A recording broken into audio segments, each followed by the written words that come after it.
오늘 셋째 주 일부 예배에 참여하신 여러분들에게 하나님의 크신 은혜와 솔로몬에게 임했던 놀라운 그 지혜들이 여러분들의 삶에 넘쳐나시기를 축복합니다. 모든 사람들의 한결같은 소원, 마음이 있다면 아마 이 땅에 살아가는 동안 잘 사는 것이라고 생각할 수 있습니다. 잘 살고 싶은 것이 누구나 기대가 되고, 또 그 잘 살려고 많은 노력도 하고 계획도 세우고 열심히 일도 하게 되는 것입니다. 그런데 그 잘 산다는 것이 시대에 따라서 좀 많이 달라진 것 같아요. 1970년대, 60년대, 50년대 우리가 헐벗고 굶주릴 때 하루 밥 3끼 먹는 것이 어려울 그 시대에는 잘 사는 것이 어디에 맞춰졌냐면 양에 맞춰졌어요. 삶의 양. 그래서 배불리 먹는 것이 꿈이었죠. 쌀밥 하루 3끼 먹으면 원이 없겠다라는 시대가 우리에게 있었습니다. 그래서 고 박정희 전 대통령이 한 운동이 있죠. 새마을 운동. 그게 뭘까요, 여러분요? 잘 살아보세. 잘 살아보세, 잘 살아보세. 우리도 잘 살아보세. 노래 부르고 그 새마을 운동을 해서 잘 살게 되었습니다. 한마디로 얘기하면 잘 산다는 것은 그 당시에 돈을 많이 벌어서 부자가 되는 것이, 마음껏 돈을 쓰고 배불리 먹는 것이, 먹는 걱정 안 하는 것이 그 당시에 소원이었고 잘 사는 거였습니다. 그런데 좀 이제 배가 부르고 잘 살게 되니까 또 삶의 어떤 그 기분이 달라지게 됐죠. 그 전까지는 양에 초점을 맞췄다면 이제는 삶의 질에 맞추게 됩니다. 그래서 2000년대가 오면서 어떻게 변했냐면 이제는 우리는 윌빙, 보다 나은 삶, 윌빙이라는 그런 개념이 시작이 되었죠. 그래서 이제 배불리 먹느냐가 아니라 무엇을 먹느냐, 그런 시대를 우리가 맞이하게 됐죠. 그래서 많은 양보다는 질, 많은 양보다는 맛있는 것. 그래서 가정주부들은 유기농을 찾게 된 거죠. 비싸도 자연에서 난 그대로 가공하지 않은 이런 자연식을 좋아하게 되었습니다. 그뿐이 아니죠. 이제 우리가 좀 여유 있고 잘 살으니까 그동안 참 일만 하다가 여가를 갖게 되고, 그리고 마음껏 여행도 못 다녔는데 지금은 여행도 많이 다니죠. 해외로 가족과 함께 참 즐거운 복된 시간들을 보내고 있는 것을 우리가 봅니다. 그래서 지금은 어떤 삶을 살까요? 품이 있는, 멋있게 사는 것, 이것이 오늘날의 모습입니다. 그러면 우리를 창조하신 하나님께서, 우리는 피조물이거든요. 그러면 성경에서 볼 때에 잘 산다는 것이 뭘까요? 잘 산다는 것은 우리를 창조하신 하나님의 목적을 이루어드리는 것이 피조물로서 잘 사는 겁니다. 그게 뭐냐면 첫째는 하나님을 경외하는 거, 하나님을 예배드리는 거, 하나님을 기쁘게 드리는 거. 이것이 하나님이 우리를 만드신 목적이 아니겠어요? 그럼 우리가 어떻게 살아야 돼요, 성도 여러분? 하나님을 기쁘게 드리는, 하나님 백성답게 살아가는 겁니다. 그래서 하나님 말씀을 지키면서 세상에 빛이 되고 소금이 되고 하나님의 영광을 나타내는 삶을 살아가는 것이 하나님 앞에서 피조물로 잘 사는 겁니다. 또 하나는 뭘까요? 나에게 주어진 사명이 있습니다. 이 땅의 성도 여러분, 태어난 모든 존재들은 하나님이 우리를 지으실 때는 분명히 이 땅에서 무엇인가 하기 위해서 우리를 만드셨거든요. 그리고 지금도 우리를 살려두시고 이렇게 생명을 주신 것은 뭔가 사명이 있다는 거죠. 그래서 인생이 죽는 것은 의료는 심장이 멈추는 것이 사람이 죽는 거지만, 영적으로 보면 우리가 죽는다는 것은 내 사명이 끝난 것이다라고 볼 수 있는 것입니다. 왜 지금 저와 여러분들이 이 땅에 호흡을 하며 살아 있을까요? 아직도 사명이 있기 때문에. 그래서 우리는 어떻게 살아야 될까요? 사명에 의해 죽고 사는 것이죠. 다 사명이 있어요. 그래서 유명한 장로교를 창시한 존 켈빈이라는 그 학자는 길가에 있는 돌 하나도 다 사명이 있다고 이야기합니다. 우리에게는 사명이 다 있는, 그 사명을 감당하며 사는 것이 하나님의 영광을 나타내고 잘 사는 것이라 볼 수 있는 것이죠. 그래서 여러분, 오늘 이 잠언을 기록한 솔로몬, 하나님의 피조물로서 어떻게 하면 잘 살 수 있을까, 그걸 이야기한 것이, 기록한 것이 잠언입니다. 잠언에 보면 인생이 어떻게 살아야 될 것인가 잘 기록되어 있어요. 그렇죠? 잠언을 보시면은 인생이 바로 살아갈 수 있습니다. 솔로몬이 우리보다 먼저 앞서서 살아간 사람인데, 우리들에게 이렇게 잠언처럼 살아가면, 잠언의 말씀처럼 살아가면 잘 살 수 있다는 것을 가르쳐 준 것입니다. 성도 여러분, 거기에 보니까요, 뭐가 있을까요? 지혜가 필요하다는 거죠. 지혜 있는 사람들이 잘 살 수 있어요. 근데 오늘 말씀을 보니까 9절에 이런 말씀이 있어요. 그 지혜 중에, 아주 지혜 중에 지혜의 말씀이 있습니다. 사람이 마음으로 자기의 길을 계획할지라도 그의 걸음을 인도하시는 이는 여호와시니라, 이렇게 말씀하고 있습니다. 우리가 성도 여러분, 우리가 새해가 되면 올해는 내가 어떻게 살아야지, 이렇게 살면 더 행복하게 살 거야 라고 계획들을 세우고, 또 하루를 시작하면서도 오늘은 이렇게 해야지 저렇게 해야지 계획들을 세웁니다. 우리 아이들도, 자녀들도 앞으로 계획들을 세우게 만들잖아요. 너는 이 다음에 이렇게 해서 이렇게 됐으면 좋겠다. 다 성도 여러분 있어요. 이 교회도요, 참 신기한 것이 있어요. 성도 여러분, 다 똑같은 게 아닙니다. 똑같은 학교에서 똑같이 공부하고 그렇게 했는데, 이 교회를 마다 다 달라요. 목회자마다 목회의 철학이 있다는 것입니다. 여러분의 자녀들이 2명이건 3명이건 10명이 되더라도 그들의 삶이 다 달라요, 보면요. 그렇죠?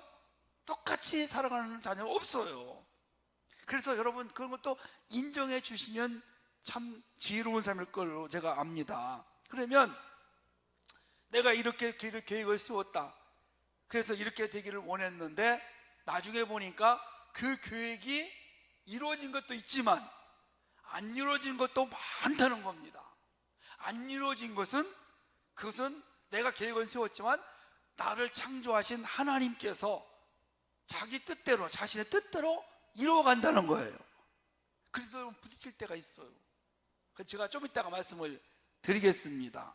자, 그러면 이 말이 뭐냐면, 9절 말씀이 내 인생의 여정을 내가 가고자 하는 길로 가는 것이 아니라 나를 이끄시는 분이 있다는 겁니다. 누굴까요? 하나님이시라는 겁니다. 하나님의 뜻대로, 하나님의 원대로 우리의 계획과 상관없이 우리 일생을 이끌어 가셔요. 여러분, 잘 생각해 보시기 바랍니다. 나는 이렇게 살고 싶었는데 하나님은 또 다른 계획을 가지고 계셔서 내가 계획한 대로 된 것이 아니라 하나님의 계획한 대로 이끌어 가시는 거예요. 그게 바로 저예요. 저의 꿈은 다른 게 있었어요. 그런데 자꾸 하나님이 막으셔가지고 결국 하나님의 뜻이 목사가 되는 거였어요.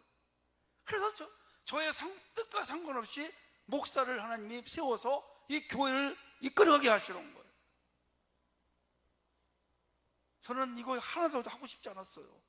지금도 하지 말라면 안 합니다. 근데 아직까지 하나님이 그걸 허락하시기 때문에 할 수밖에 없는 거예요. 언제 이제 그만둘지 모르겠지만 그날까지는 제가 순종하고 가야 되니까. 자동차에 보면 GPS가 다 달려 있어요. 그 GPS가 뭘까요? 그 위성 위치 확인 시스템이거든요. 이게 이제 미국의 국방부에서 군사용으로 만드는 겁니다. 높이가 2만 킬로 위에다가 24개의 인공위성을 띄워가지고 위치를 정확히 파악을 하는 겁니다. 그걸 이용해가지고 우리가 쉽게 사용하는 것이 자동차의 내비게이션입니다. 위치 확인이에요. 여러분, 내비게이션을 보십시오. 딱 목적지만 정해놓으면 정확하게 가죠? 아름다운 여성이 안내까지 순간순간 정확하게 해주는 겁니다.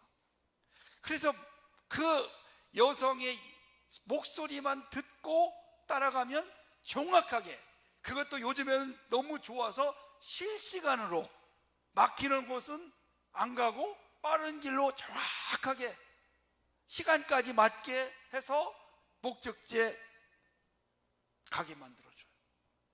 그러면 우리 하나님 어떤 분이시냐? 내비게이션처럼 우리 인생을 이끌어 가시는 분이세요. 자, 우리가 이스라엘 백성들을 한번 살펴보면 더 쉽게 이해가 될 것 같습니다.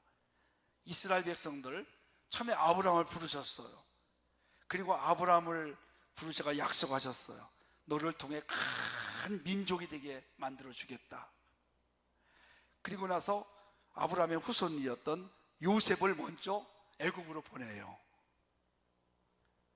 그 요셉이 애굽에 자리를 잡은 후에 가족들 70명이 애굽에 갑니다. 아버지 야곱도 가죠. 그래서 고센 땅에, 좋은 땅에서 거기서 살게 돼요. 그래서 점점 이스라엘 백성들이 커지면서 나중에는 200만 명이 넘게 되지 않습니까? 그리고 나서 그들을 구원해내요. 이제 나라를 세우려고요. 나라가 세워져야 될 거 아니에요. 그래서 나라를 세워가지고 광야로 인도해내죠. 모세를 통해서. 여러분, 이스라엘 백성들이 광야에 나왔을 때 길을 가야 되는데 길을 알아요, 몰라요? 길을 몰라요. 어디로 가야 할지 몰라요. 방황하는 겁니다. 이정표도 없지요, 길도 없지요. 그러면 이 사람들이 어떻게 할까요? 하나님이 어떻게 하셨어요? 그들이 그냥 가만히 있을 때 하나님이 낮에는 구름 기둥으로, 밤에는 불 기둥으로 그들을 인도합니다. 그러니까 이스라엘 백성들은 낮에는 구름만 보고 가는 거예요. 구름이 멈추면 딱 멈춰요. 밤에는 불 기둥 자리 잡게 해줘요. 하나님이 그렇게 백성들을 이끌어 가시는 겁니다. 그리고 가나안 땅까지 인도해 주셨어요. 아멘. 우리 인생의 여정도 그렇다는 겁니다. 그러면 여러분, 우리가 어떻게 하면 정말 복되게 살아갈 수 있을까? 하나님의 인도하심을 받으면 되는 겁니다. 그런데 내가 자꾸 내 뜻대로만 살아가려고 하니까 부딪히고 힘들어요. 그 예가 하나 있습니다. 사도 바울이 성령에 막 불타가지고 아시아에 가서 이제 내가 예수님을 전해야 되겠다. 아시아에 가서 복음을 전하면 너무 좋겠다. 그래서 애를 쓰고 애를 썼는데 자꾸 막히는 겁니다. 안 되는 거예요. 안 열려요. 막혀요. 계속 부딪혀요. 그래서 기도를 하다가 어느 날 기도하는데 환상 가운데 반대쪽 유럽 쪽에서 환상 가운데 우리를 좀 건너와서 도와달라고 그걸 보게 된 겁니다. 그래서 나는 아시아에 가서 예수님을 전하려고 했는데 이건 하나님은 아닌가 보다. 그래서 하나님의 뜻에 순종하고 그 마게도냐 쪽으로, 유럽 쪽으로 가서 처음에 빌보성에 이르렀거든요. 거기 갔더니 예비된 영혼들이 있어요. 여인들이 있어요. 거기에 좋은 믿음에 좋은 루디아라는 여인을 만나요. 그 루디아의 집에 기거하면서 그 집이 교회가 돼요. 그 루디아라는 여인이 옷감 장사를 하면서 돈을 벌어서 사도 바울이 복음 전하는데 막 돈을 막 보태주는 거예요. 그러면서 막 그 복음이 전파되면서 유럽이 막 그쪽으로 교회가 세워지고 큰 역사가 나타나게 된 것입니다. 그러면 우리가 올 한 해 동안도 남은 인생도 하나님의 뜻을 따라서 살아가면 그렇게 형통하게 잘 되고 잘 풀릴 줄로 믿으시기를 바랍니다. 어떻게 알 수 있을까요? 자, 오늘 그 첫 번째는 이렇게 말씀합니다. 3절 말씀을 보니까 너의 행사를 여호와께 맡기라, 그리하면 내가 경영하는 것이 이루어지리라 그럽니다. 여러분, 이 행사가 뭘까요? 이 행사라는 말은 일이에요. 일. 큰 일이나 작은 일이나 중요한 일이나 사소한 일이나 모든 우리의 일들을 하나님께 맡기라는 겁니다. 내가 하려고 하면 힘들어요. 그냥 맡기라는 거예요. 맡기는 것이 믿음입니다. 믿음이 없으면 못 맡겨요. 저도 교회를 개척을 하면서 처음부터 저하고 제 아내하고 해왔잖아요. 지금도 잘 못 맡겨요. 믿음이 약해가지고. 맡기면 되는데 못 맡기는 게 참 속상한 일이 때가 많아요. 맡기는 것이 믿음입니다. 여러분, 한번 맡겨보시기 바랍니다. 뭘 맡겨야 될까요? 여러분의 사업도, 직장도, 가정도, 자녀도, 내 일생도, 내 몸도, 내 모든 것들을 주님께 한번 맡겨보시기를 바랍니다. 맡기면 주님이 맡아서 책임져 주십니다. 자, 성경에 보니까 우리가 맡겨야 될 것이 있어요. 첫째는 염려를 다 주께 맡겨라. 베드로전서 5장 7절에 보니까 너의 염려를 다 주께 맡기라고 말합니다. 자, 여러분, 우리가 맡기지 못하는 것 중에 하나가 뭐예요? 의식주입니다. 제일 중요한 거예요. 무엇을 먹을까, 무엇을 마실까, 무엇을 입을까, 어디 살까, 이 의식주가 제일 중요해요.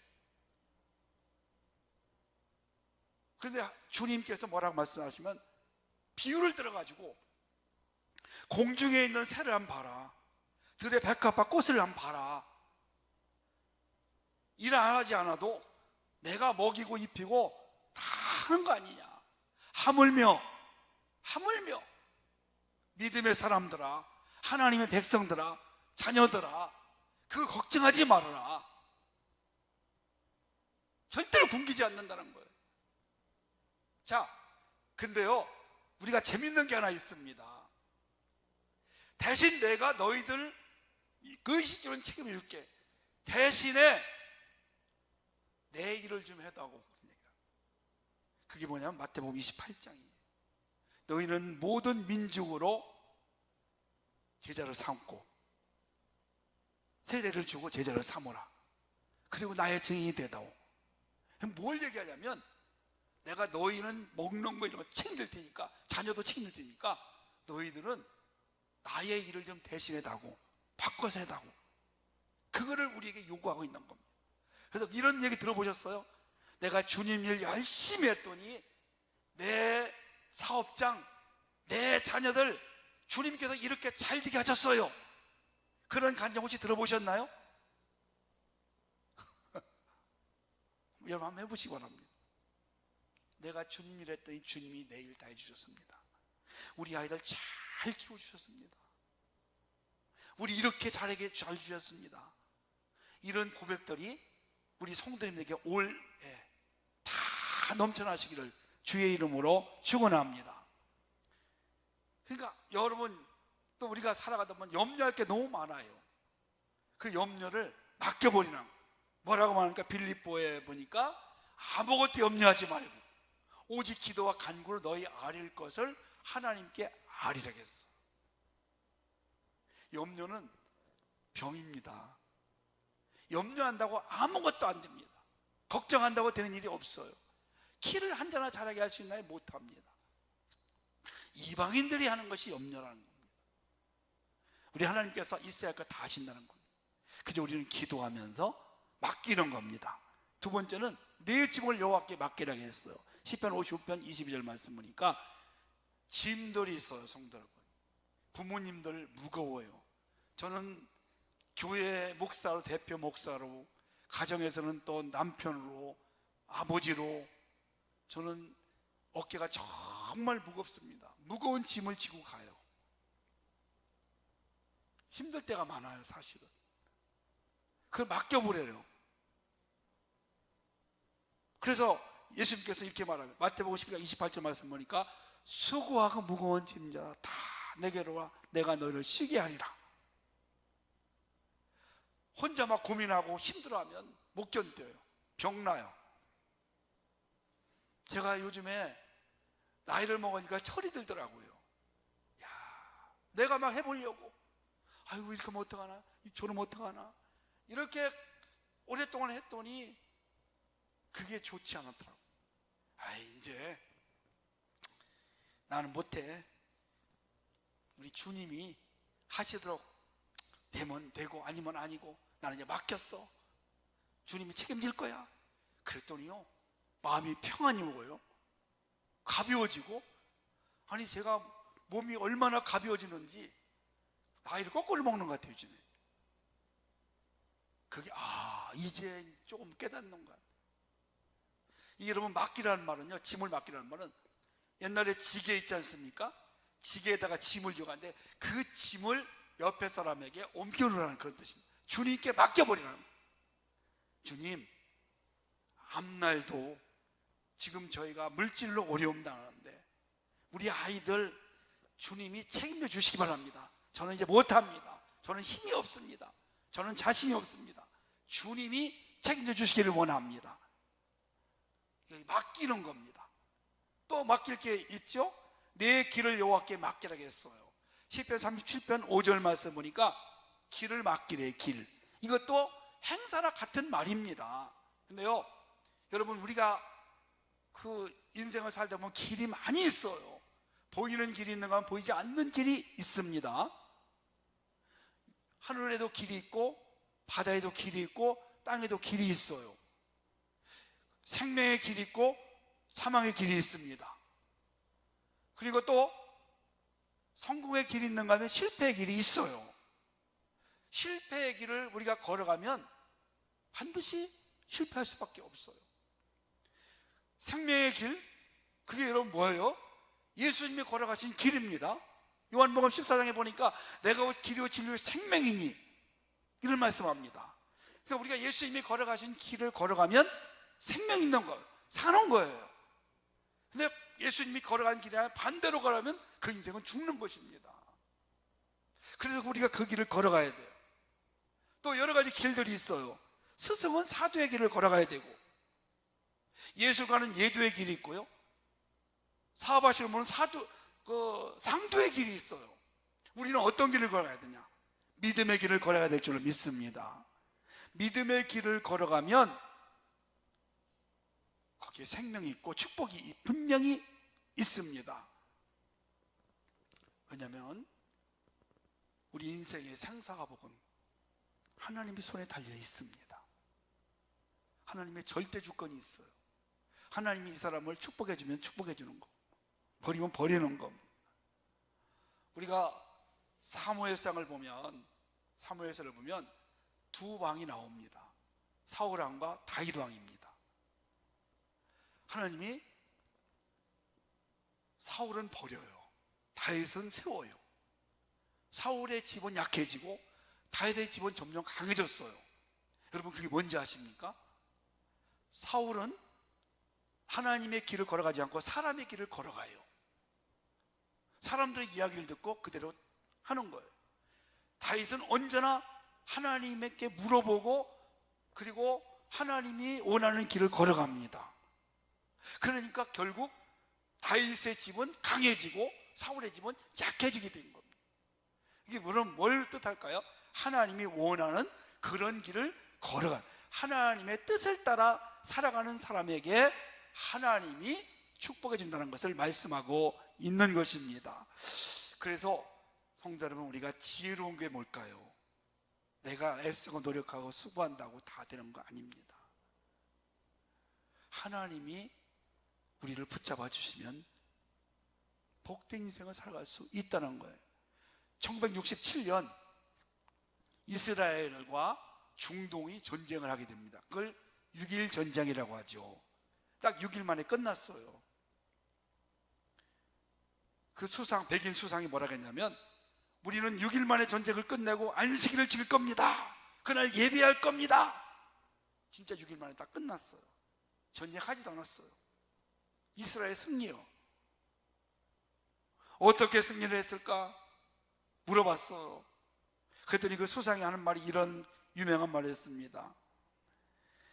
이스라엘에게 내려서는 안 되는 명령이 있습니다. 전쟁에 유리하다고 무조건 앞으로 전쟁한 것도 아니고, 전쟁에 불리하다고 무조건 후퇴도 아닙니다. 우리는 오직 위를 바라보고 하나님의 결정에 따릅니다. 그러니까 하나님의 뜻을 따라 그들은 나아간다는 것입니다. 하나님이 멈추라면 멈추고, 하나님이 가라면 가고, 하나님의 뜻에 순종하면서 나아간다는 것이죠. 왜냐하면 인생 경영은 내가 하는 것이 아니라, 내가 운전하는 것이 아니라 하나님이 하시기 때문에 그렇습니다. 지금까지 성도 여러분, 내가 어떻게 계획하고, 내가 크게 사업을 해오려고 하고, 내가 큰 돈을 벌어보려고 하고, 내가 우리 아이를 잘 키워보려고, 여러분 잘 되셨나요? 그럼 그냥 그렇게 하세요. 만약에 안 되셨다면, 이제부터 내가 방향을 좀 바꿔, 생각을 바꿔서 내가 오늘 하나님의 뜻대로 한번, 하나님의 계획대로 한번 내가 믿음으로 살아보자, 그렇게 한번 수정을 하셔서 올해를 한번 살아보시면 아마 틀림없이 여러분의 하시는 일들 하나님이 경영하시고 하나님이 크게 역사할 줄로 믿으시기를 주님의 이름으로 축복합니다.